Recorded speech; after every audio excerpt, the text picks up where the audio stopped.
Good morning, જય શ્રી કૃષ્ણ. કેમ છો બધા? આજના મારા નવા બ્લોગમાં તમારા બધાનું સ્વાગત કરું છું. અને આપણે સવારમાં જો બધા નાહી ધોઈને ફ્રી થઈ ગયા છીએ અને ઘરનું કામકાજ પણ બધું કરી દીધું છે. અત્યારે ચાલે છે પુરુષોત્તમ મહિનો. તો આ મહિનો ગોપીઓનો મહિનો હોય છે. તો સવારમાં મંદિરે પણ જઈ આવીએ અને ચાલો તમને પણ દર્શન કરાવીએ. ત્યાં પણ મંદિરે જઈએ તો એટલું સરસ, એટલી મજા આવે ત્યાં, કેમ કે બધી લેડીઝો ત્યાં આવીને વાર્તા કરે, ધૂન ભજન, બહુ મજા આવે ત્યાં. તો ચાલો હું મંદિરે જઈ આવું ને તમે પણ દર્શન કરો.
શું ભાવ ભીંડો કેમ આપ્યો?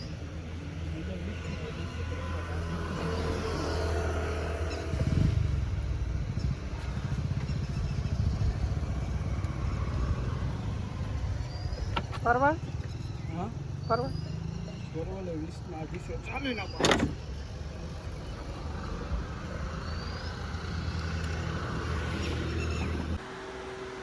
શાકભાજી લઈને હું આવી ગઈ છું ઘરે. થોડુંક શાકભાજી પણ લેતી આવી, મંદિરે જતી આવી અને શાકભાજી પણ લેતી આવી. શાકભાજી ને થોડુંક ફ્રૂટ ને એવું લઈ આવી છું. ફ્રૂટમાં તો કેળા છે, ચીકુ છે, અને શાકભાજીમાં લીધો છે મેં સરગવો આમના માટે સૂપ બનાવવા માટે. સરગવાનો સૂપ પીવે છે. અને સાથે ભીંડો પણ લીધો છે.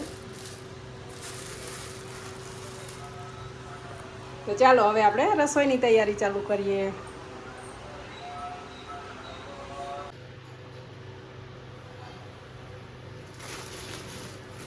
તો ચાલો આપણે રસોઈની તૈયારી ચાલુ કરીએ. અને આપણે આજે બનાવવાના છે ભરેલા ભીંડા. તો એના માટે આપણે સૌથી પહેલાં ભીંડાને સરસ ધોઈ લઈશું.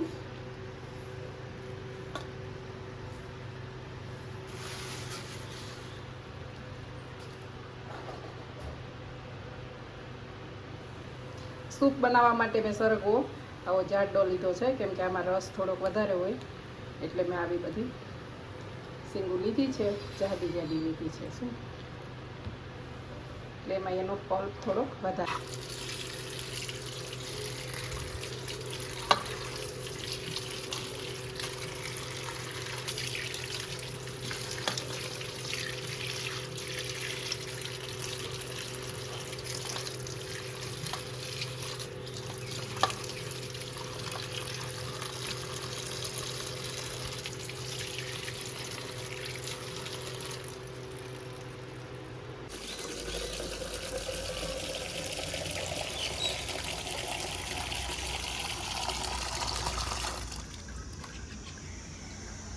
સવારમાં આપણે કબૂતર માટે પાણી નાખી દઈએ કુંડામાં.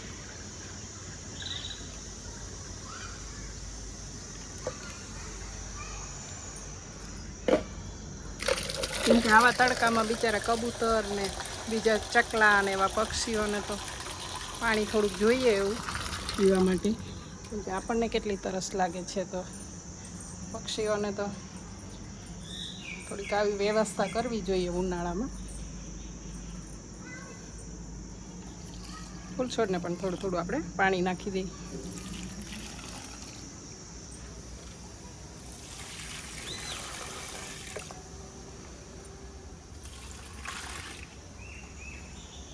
કુલર સવારમાં ભરી લઈને તો પછી કુલર સવારમાં ભરી લઈને એટલે આપણે આખો દિવસ ચાલે. આગળનો રૂમ સરસ ઠંડો થઈ જાય એનાથી.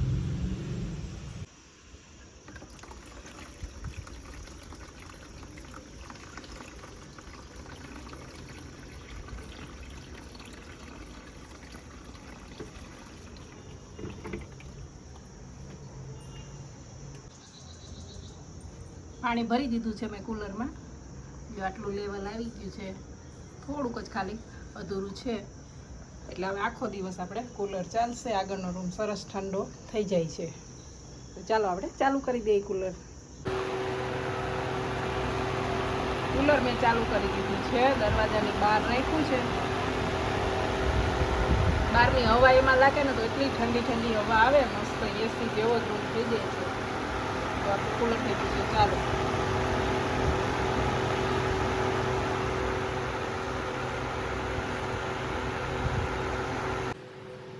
ભીંડાને મેં ધોઈ લીધો છે અને હવે આપણે એક નેપકિનમાં આવી રીતે થોડી વાર રાખી મૂકશું એટલે પાણી બધું નીતરી જાય.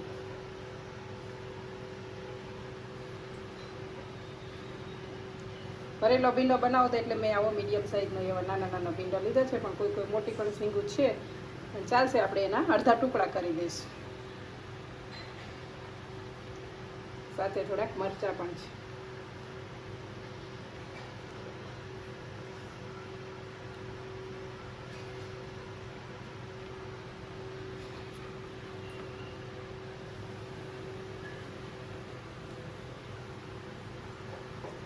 ભીંડો અહીંયા સુકાય છે ત્યાં સુધી આપણે બીજી પ્રોસેસ થોડીક કરી લઈએ. અહીંયા મેં બેસન થોડુંક શેકી લઉં. તેલ નાખ્યા વગર જ શેકી લેવાનું, ધીમા તાપે શેકવાનું, એટલે સરસ એમાંથી એવી સ્મેલ આવશે. બેસન શેકાઈ જાય ને એવી સ્મેલ આવે ત્યાં સુધી શેકવાનું. અને અહીંયા મેં સાઈડમાં મૂકી દીધું છે પાણી. આપણે એમાં નાખીશું તુવેરની દાળ. ભરેલા ભીંડાની સાથે દાળ ભાત.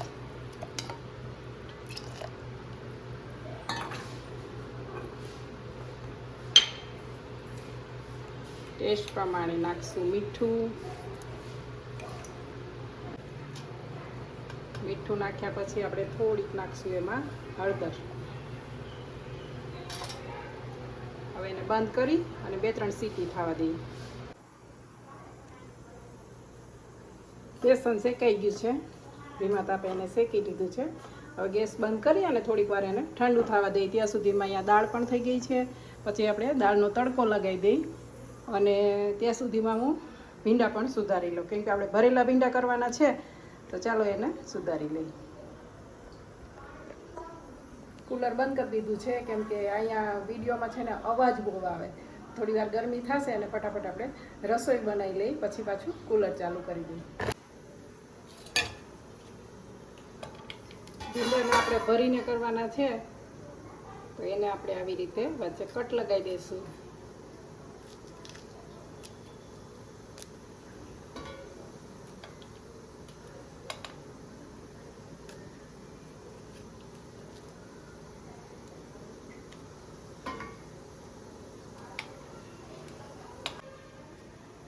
ભીંડાનું શાક તો બધાયને ભાવે, બાળકોને વધારે પ્રિય હોય ભીંડો. કે અમારા ઘરમાં તો સૌથી વધારે જો શાક બનતું હોય ને તો એ ભીંડાનું શાક છે, કેમ કે મારા છોકરાઓને ભીંડાનું શાક વધારે ભાવે.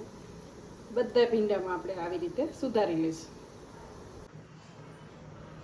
ભીંડો મેં બધો સુધારી લીધો છે, તમે જોઈ શકો છો. આવી રીતે બધામાં આપણે કટ કરી દીધો છે વચ્ચેથી. તો હવે આપણે એમાં ભરવા માટેનો મસાલો બનાવી દઈએ. મેં લસણ પણ ફોલી લીધું છે અને અહીંયા બેસન પણ શેકી લીધું છે.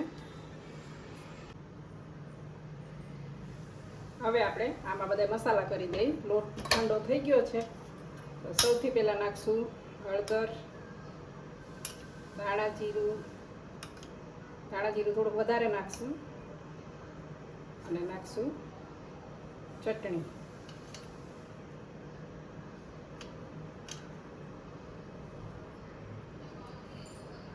ટેસ્ટ પ્રમાણે નાખશું મીઠું.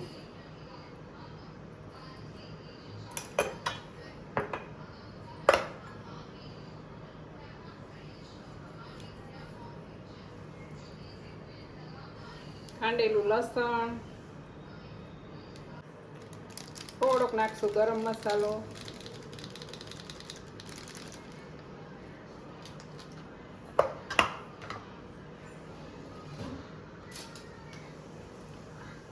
અને આ મેં તલ, સિંગદાણા અને થોડીક વરિયાળી એને મેં આવી રીતે પાવડર કરી રાખ્યો છે, પીસીને મિક્સરમાં કરી રાખ્યું છે.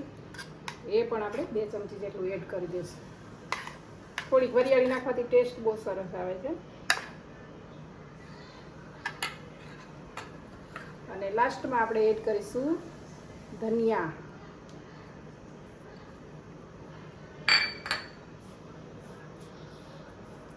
બધી વસ્તુને આપણે મિક્સ કરી દઈશું અને હવે થોડુંક નાખશું તેલ. મસાલો મારો થઈ ગયો છે રેડી. આપણે મસાલોમાં થોડુંક તેલ નાખી અને આવું મિક્સ કરી લીધું છે. બહુ વધારે તેલ નહીં નાખવાનું, નહીંતર શીંગુમાં આપણે ભરશું ને ભીંડામાં તો એ નીકળી જશે બહાર. એટલે આવું થોડું કડક રહે એવું રાખવાનું. આપણે બધા ભીંડામાં આવી રીતે મસાલો ભરી લઈશું.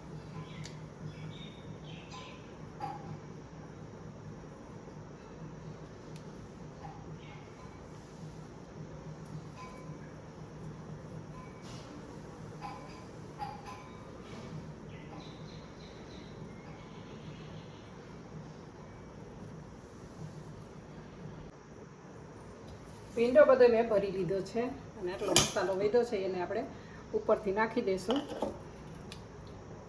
અને આવી મોટી મોટી શીંગું છે એને આપણે કટ કરી દઈશું, જેથી કરીને આમ ખાવામાં ફાવે.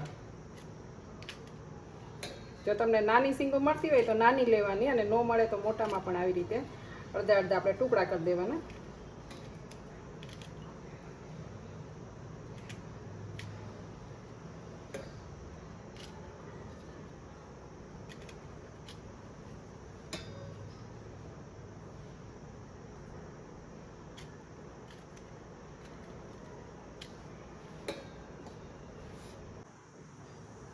કઢાઈમાં તેલ મૂકી દીધું છે. તેલ ગરમ થાય પછી આપણે એમાં વઘાર કરીએ. તેલ ગરમ થઈ ગયું છે, આપણે એમાં જીરું એડ કરી દઈએ અને સાથે હિંગનો વઘાર કરશું.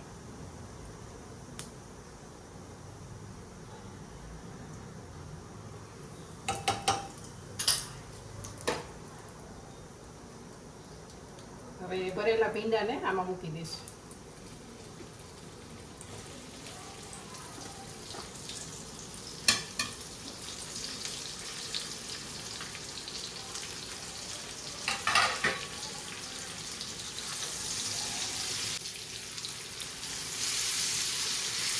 તેલમાં એને સરસ હલાવી લઈશું. હવે આને ધીમા તાપે આપણે 15 થી 20 મિનિટ થવા દેવાનું છે.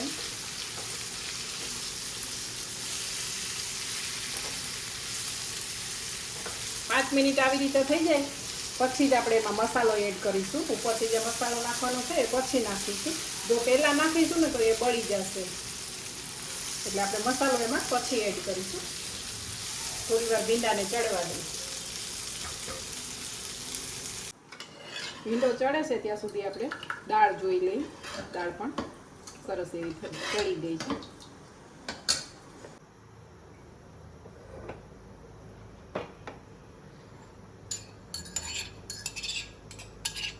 દાળ આપણી ચડી ગઈ છે તો એમાં આપણે હવે આદુ ને મરચાં નાખીશું.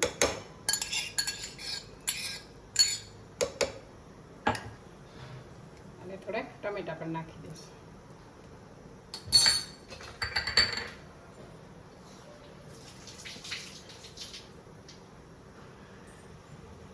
સાથે થોડાક નાખશું કડી પત્તા, મીઠો લીમડો.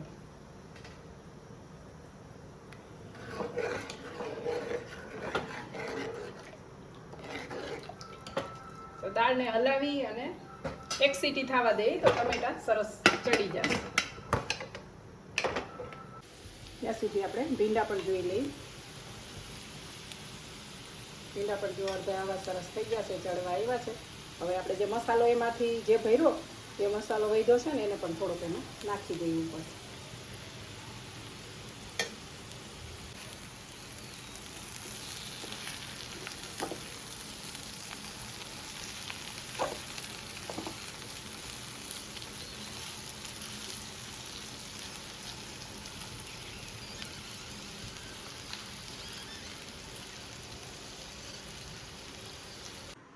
ભરેલા ભીંડા પણ આપણે જોઈ લઈ થઈ ગયા છે.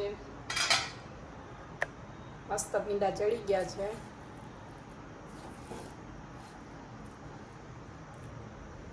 હવે આપણે ગેસ બંધ કરી દઈએ.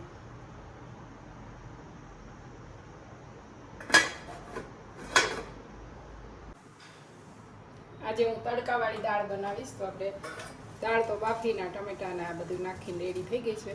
હવે એમાં આપણે ઉપરથી તડકો લગાવશું. એના માટે મેં લઈ લીધું છે વઘારિયામાં તેલ. થોડીક નાખશું રાઈ,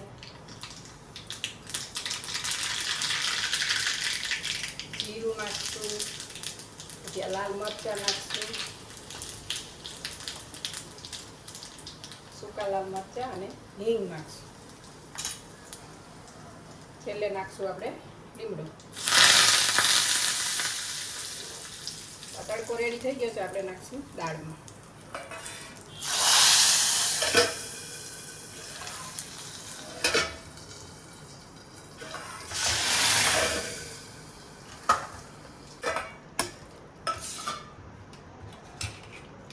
તડકાવાળી દાળ થઈ ગઈ છે રેડી. બહુ મસ્ત લાગે છે. આવી રીતે તમે વઘાર કરીને દાળ ખાજો, બહુ જ ફાઇન લાગે છે. દાળ તડકા બની ગઈ છે અને હવે એની સાથે આપણે બનાવશું જીરા રાઈસ.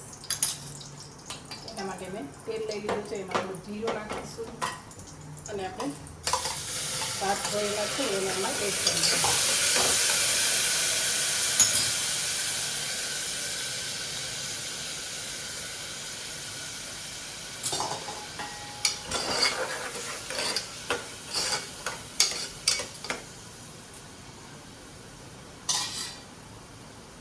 હવે એમાં પાણી એડ કરી દઈએ અને નાખી દઈએ મીઠું.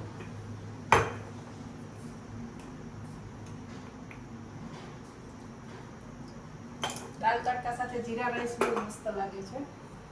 આપણે ગુજરાતી દાળ હોય તો એની સાથે આપણે પ્લેન રાઈસ કરીએ સાદા, પણ દાળ તડકા સાથે આ રાઈસ બહુ ફાઇન લાગે છે. હવે કુકર ઢાંકી અને 2 સીટી થવા દઈએ.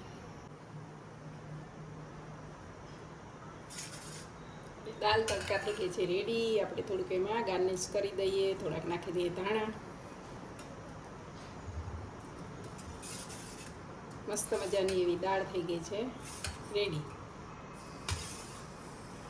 સ્મેલ તો એટલી સરસ આવે છે ને તમને ખાવાનું મન થઈ જાય. તો આવી રીતે તડકાવાળી દાળ તમે જરૂર ટ્રાય કરજો. બહુ જ ફાઇન લાગે છે. આપણે ગુજરાતી દાળ તો બનાવતા જ હોઈએ, પણ આ દાળ તડકા આવી રીતે એકવાર ટ્રાય કરજો, બહુ મસ્ત લાગે. ચાલો હવે હું ફટાફટ રોટલી બનાવી દઉં.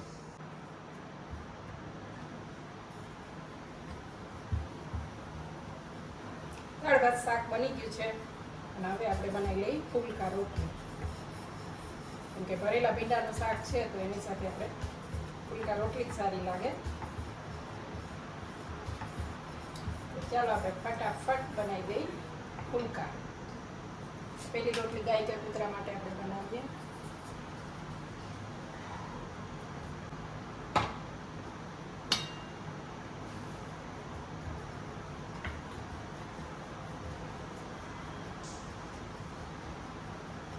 આજે તો થોડુંક વાદળછાયું વાતાવરણ થઈ ગયું છે.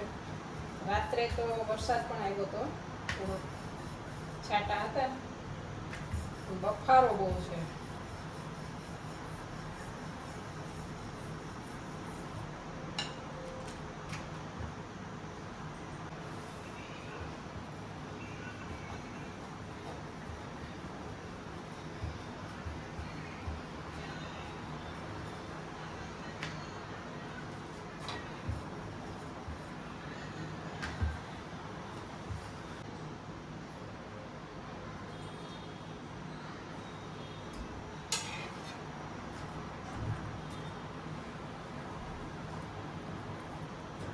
મસ્ત મજાના ફુલકા બની ગયા છે.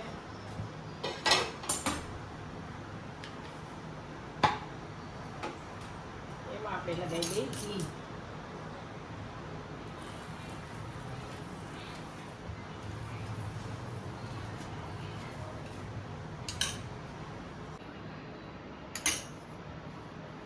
રોટલીને મૂકી દઈએ આપણે ડબ્બામાં, કેમ કે ગરમ ગરમ રહી. ડબ્બો કરી દઈએ બંધ.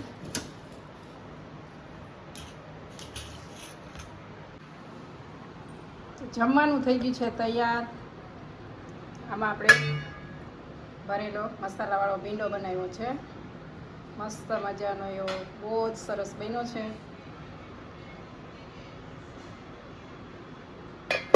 અને એની સાથે મેં બનાવી છે તડકાવાળી દાળ બનાવી છે.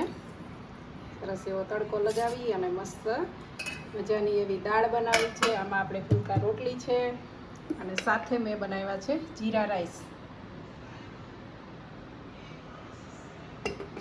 સાથે છે સલાડ અને આપણે એની સાથે કેરી તો હોય જ. તો અમને લાગી ગઈ છે ભૂખ અને અમે બેસી જઈએ છીએ જમવા. તો ચાલો બધા બપોરા કરવા. આજનો મારો બ્લોગ તમને ગમ્યો હોય તો લાઈક કરજો, શેર કરજો અને મારી ચેનલમાં નવા હોય તો ચેનલને સબસ્ક્રાઈબ કરજો.